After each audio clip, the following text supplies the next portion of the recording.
What's up? Good morning. Welcome to Cohn and LaRocca. That's Tyler C. LaRocca. I'm Grant L. Cohn. I usually don't stream this early, but I got like a physical therapy thing at 10 and 15. I'm working on my sciatica. He's really helping me. I've been doing some good stuff with that. And then I'm golfing later today.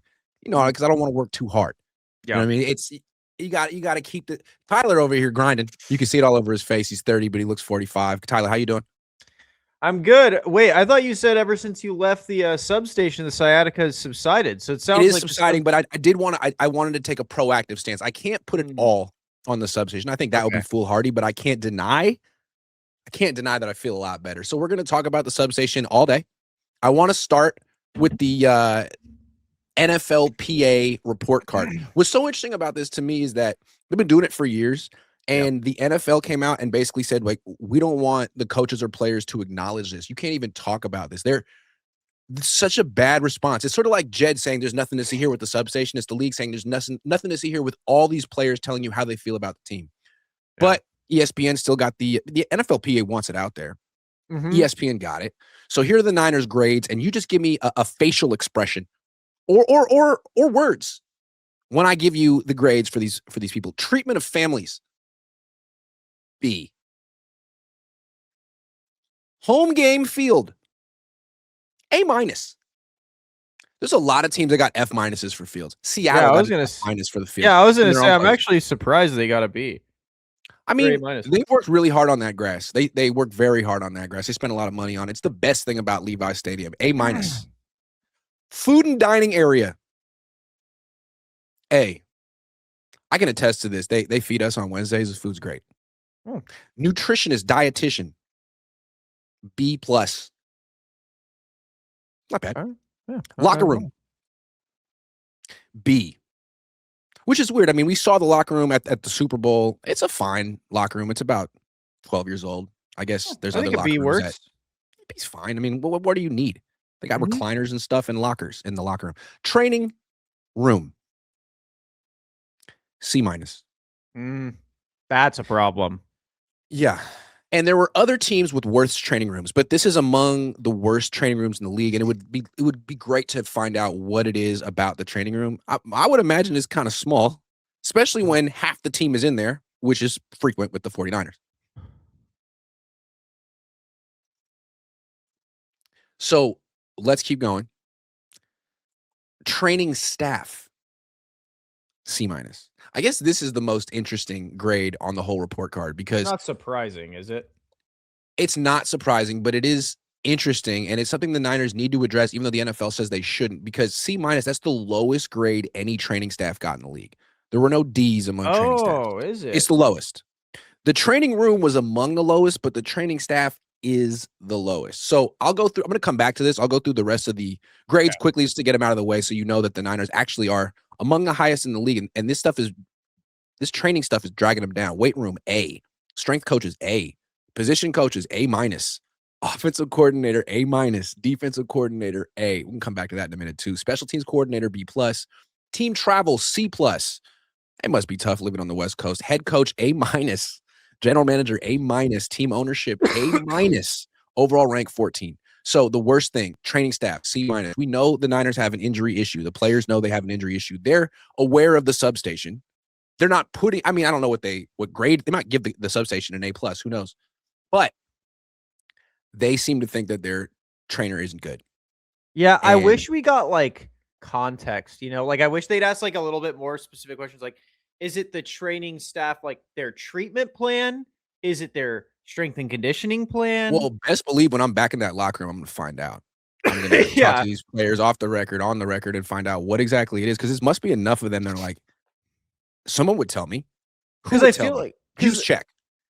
Like, like NFL players are pretty in tune with what they want to see with training. But I'm just curious, like, what is it? Is it their recovery plan? Because if so, like, say they all say their recovery plan's terrible. Like, then it's like, okay, well, then maybe BA had a point to not want to go there. And maybe that's why no one wants to work with them, because they're bad. Or here's my point. When John Lynch and Kyle Shanahan, this seems like a John Lynch and Kyle Shanahan thing. The trainer, You hired him, and he's been here, Dustin Perry, since 2017. He originally wasn't the head trainer, but they fired a guy and then promoted him in, I believe, 2019 to this position. So he's been there the whole time. You've had injuries, issues the whole time. Yeah. If players think he's not good, then why are you keeping him around? Yeah. What's the point? Unless he's a family friend, and I believe he is. Oh, is he? Who? Yeah. Of Jed or Kyle? I have to look that of the Kyle Shanahan tree. Is he? I think he's like a family friend of LaFleur or someone. So he was probably someone's best man at a wedding. I got to look that up. But it just seems to me that when Jed York and John Lynch say we have to figure this injury issue out, it sounds like a good thing. You have to say that. What else are you going to say? We really don't care that our players are getting hurt. We take this seriously, and we got to figure this out. All right, well, the players are giving you two places to start. The really weird substation thing that's been expanded multiple times, and the trainer. So it seems like you got to address one of them. And if they think the substation thing is poppycock, which it might be, I don't know, I'm not a scientist, then this is the thing. You got to fire Dustin Perry. I'm sorry. The players have spoken. What are you holding on to him for? What is he doing well? Your team is the most injured team in the league every year, and the players don't have confidence in him. So I don't know. If I were a free agent, I would be looking at that. And if I had multiple offers, I would need the Niners to give me an extra $1 million before I would consider them. Extra $1 million. Maybe $2 million, $1.5 million. I mean, I do love how like John was at. I think you asked it right about like what if free agents like have a discrepancy over the substation or yada yada yada. And he goes, I mean, I think our franchise speaks for itself. It's like, yeah, it does. It does speak for itself. You're the most injured team in the league every year. You've had the same training staff for 10 years. You don't really seem like you're making a concerted effort to fix this issue. Yeah, when your players notice. Yeah, and that's what I like about the report cards. It's like you can see like the players once the substation thing got like started being a hot story, every player was like jumping on like, yeah, no, I do think there's something there. And now you're seeing their training staff grades, their training room grades. I'm pretty sure their training staff has always been towards the bottom of the league though. Like the players have been saying this for a while. But it's like at this point, it's really hard for the 49ers to ignore it. Like at this point, it's coming out like, okay, bro, like you guys obviously just don't care then, right? Like that's what it seems like. And they need to make sure that that's not the case, but because it seems like they don't care. And frankly, if I were a player, I would wonder if they cared, because it seems to me from a football perspective, we're so replaceable. We as players are so replaceable. I understand teams investing in all the things except when they're hurt. Like, let's put all our money into the healthy players, the weight room, the guys who can lift, the guys who can play. We're going to spend all our money on you. But once you're out, we don't want you to feel super comfortable in the training room. We don't want you to spend all your time. We don't want you like Ricky Pearsall, just like never coming back. We want to hear how you're going to be the fastest guy to ever come back from this injury. And so we're going to make our training room a little small, a little outdated. Our training staff is a little unpersonable or not that great. I don't know. But I wouldn't be surprised if there's thought that goes into that. And that's why the Niners need to kill that perception. Yeah, I agree. Because what if you do try and get like a Max Crosby, Justin Jefferson, whatever, and they're like, yeah, but like I don't want to be here if I'm going to get hurt and your training staff sucks, so I can't get back on the field. Like, what if that does deter free agents? What if they're like, yeah, because the Niners are like, oh, the substation thing is ridiculous. It's not going to deter free agents. Yeah, but the injury issue is real, and the training staff issue is real, and you won't address it. Yeah, and but even if a player is sitting there like, and you don't believe it, even if there's scientific evidence, if a player's sitting there thinking like, oh shit, I'm gonna get hurt, I'm gonna get hurt, I'm gonna get hurt, you know what's gonna happen? They're gonna get hurt. Like if that's the mentality of the players and they are worried about it, that's just as like contributing to you getting injured as the substation being a real thing. Let's say the Niners want to sign Mike Evans this year, who just missed half a season with injuries, and he's in his early 30s, and he's trying to find a place where he can be durable and play. And he's interested in the 49ers because it's Kyle Shanahan, and he thinks he could put up numbers here. He calls up Kittle or McCaffrey or Juszczyk or one of his peers. What's up with this training staff? Why do the Niners have the worst training staff in the league? And then they just go in and they're like, well, this is what no one really knows. We haven't talked about this publicly, but this is what you need to know. And also, if you have any questions about the substation, I've been doing my own research. Ask me. Now, I'm not saying these players would actively like dissuade free agents from coming to the 49ers, but I think they'd probably be honest. I don't think they would necessarily recruit and lie to Mike Evans and other high-profile players on the behalf of the 49ers. Like, this is their problem, not the player's problem. And like, I think it's telling too, right? George Kittle's like has a huge Achilles injury. He's like, well, I plan to be back at week 1, but he's recovering on his own. Yeah. He's doing his own recovery. And he's even said like, oh yeah, the recovery plan we made. Like, do you think the Niners will cancel all his guarantees because he didn't? Fuck no. Because he didn't. What the thing? Can we talk about Aiyuk for a second? Because man, what the Niners did to him is crazy. Because they really basically let him screw himself. Yeah, and they did it in such a gangster way. They were like, "Yeah, he just didn't call us back." Oh my god, dude! You have Secret Service working for you. You know where he lives. You could call anyone in his. You could show up at his front door if you really wanted to talk to Brandon Aiyuk. You could talk to him that day. They were like, "Yeah, man, we just don't know." He didn't answer. I am starting called to him twice. Look at our phone. Missed call, Brandon Aiyuk. It rang 4 times and went to voicemail. I promise. It's like, dude. Okay. Like, okay, so the new league year opens what, March 9th? Yeah. Right? Yeah. I do think it's interesting, right? I do think I'm starting to lean on your theory that he may just not ever play football again. Because I feel like if you were his agent right now at the combine is the time to be like, yo, okay, all this what they said about Brandon is utter bullshit. Telling you. Like, he is going crazy. Like, this is when if you're Brandon, you're posting videos of you working out, cutting, sprinting, like everything. Because then you can yield. Like, even if you want to go to the Commanders, why would you not want to go to the Commanders and yield money? Correct.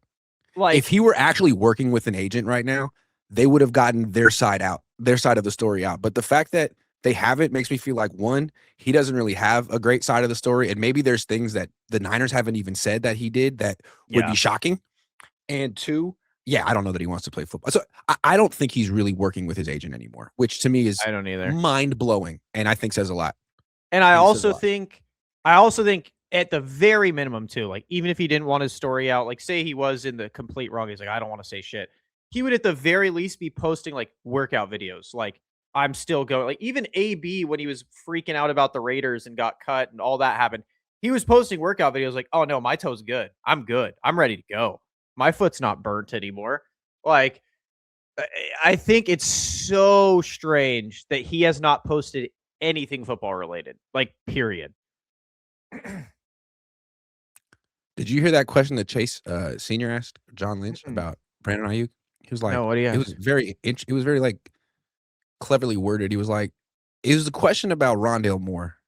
He was like, did you see, I mean, obviously you saw what happened with Rondale Moore, and what are your thoughts on there? And at the same time, is there any like concern that Brandon Aiyuk could be facing like similar issues? Yeah. Issues.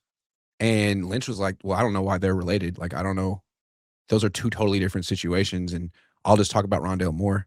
But I mean, I think it's in the back of everyone's mind. When that happened to Rondale Moore, I think a lot of people were like, man, I really, really, really hope that Aiyuk isn't in a similar situation. And so. I will say, like, no, he's doing so many like things that are self-destructive. Yeah, I do understand John being like taken aback by that. Like, well, let's pump the brakes a little bit. What am I supposed to say to that? Yeah, but I also that is one of the reasons why like I try not to go too hard on BA because he's obviously going through something. Like, you're not driving past Levi's at 100-something miles an hour, and you're perfectly spending all his money super fast. Just saying goodbye to his contract. Very, very red flaggy stuff. Every former player has even said that, like, yo, players don't just say goodbye to $30 million, especially not on a team like the 49ers. Like, people don't say it to the Browns. He fought so hard for it too. 49ers. Yeah. He fought so hard for it too. 27 wasn't good enough. It was disrespectful. Remember? Like, bro, if you wanted to leave the Niners, you could easily be posting workouts. Like, that's not what happened. I just want out, and they didn't like it. Like, you could easily get out of the 49ers and keep your money. Like, but yeah, I don't think he's ever playing again, man. I don't think he's ever playing again. I'm starting to feel the same way. Like, even asking when they asked Adam Peters, I know he can't say too much because obviously tampering rules, but usually you could tell if like GMs are like feeling a player. They're like, oh yeah, like, I mean, we always keep options open. It's always something to explore. Stuff like that. They'll say things like that. He deserves a second chance. Yeah, he said that, but he never said anything about them. He didn't say like, "Oh yeah, like, we're exploring, we're keeping options open." Mm. He just kind of said like, "Yeah, I hope he gets a second chance. Like, he's a good dude." It's like that doesn't sound like you want him. It sounds like, you're his friend, like, "Oh yeah, like he's a good guy." Like someone should give Yeah. him an opportunity, just not me. So It I just am seems to me starting to like if you're lean. not working with your agent and you're not posting, workout videos, you're not making it seem like you're doing everything in your power to be your best in like 2 weeks, the Yeah. best you're gonna get is like a, invitation to camp from someone to see what Yeah. you got.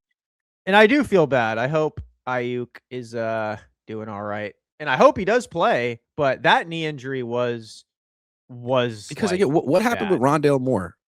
Rondale Moore was a second round pick and he had a lot of expectations and then he injured his knee and then he injured it again and he probably felt that his career was over and he was despondent and he, Mm, took his own life. There's a yeah. lot of pressure on these athletes. And if they feel like their career has been taken away from them, you don't know what's going to happen. It's stuff is very serious. And everyone's like, well, make sure you're checking on these people and make sure all that. Isn't that what everyone said online with Rondale? Mhm. Well, I think the same thing applies. If it applies to anyone in the NFL, it's got to apply to Brandon. I mean, It's and got again, to. that was my biggest, not saying, like the Rondale stuff aside, that's been my biggest gripe with Purdy. It's like, bro, he was here, He's your guy. he was signed to be your guy. Yeah. He was signed to be your Jerry, your T.O. He Yeah. was your Yep. duo. And when he wanted it, when you were getting propped up as like a system guy, Yep. he had your back. He was saying Purdy That is true. MVP. He was wearing the Kristen Juszczyk jackets for you, Yep. everything. But when he needed his money, you didn't say anything. When That's he's true. going through anything, you didn't say anything. You just kept saying, That's "Well, I true. trust this franchise." That's true. Like, you were Tyler working out with Spin. Cowing and Pearsall. Why not invite Yep. me just to come hang out? I don't care, bro. Yeah. Like, let's just, Or you why just don't you go to stand there. BA?